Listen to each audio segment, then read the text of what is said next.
టమాటా పప్పు చేద్దాం. 100 గ్రాములంతా కందిపప్పు, ఇందులో కొంచెం పెసరపప్పు కూడా కలుపుకోవచ్చు. కలిపి పెట్టాను.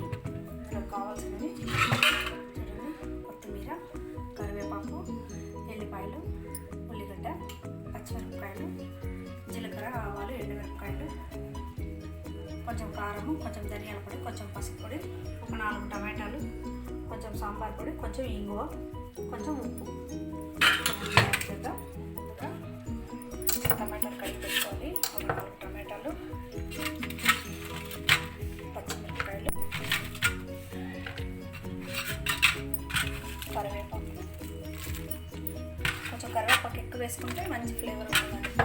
చూడండి కలర్ కూడా బాగుంటుంది. తర్వాత కారము, ధనియాల పొడి, పసుపు పొడి, తర్వాత ఇంగువ, సాంబార్ పొడి. ఆనియన్ సగం పెట్టుకొని సగం వేసేసుకోవచ్చు. ఇందులో వాటర్ పోయాలి. ఒక 5 విజిల్ పెట్టినాం అనుకోండి, మెత్తగా అవుతుంది, నొల్లగా అవుతుంది, పప్పు చిక్కగా కూడా అవుతుంది. ఇందులో కొద్దిగా ఆయిల్ వేసేసుకొని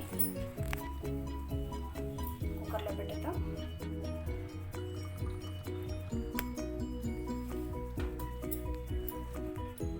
విజిల్ పెట్టేద్దామండి. బాగా ఉడికిపోయింది. దీన్ని రుద్దేసి పోపు పెడదాం. ఇందులో ఫస్ట్ సాల్ట్ వేసుకున్నామండి. తీస్తున్నాం, వేసి పోపు పెట్టేస్తే సరిపోతుంది.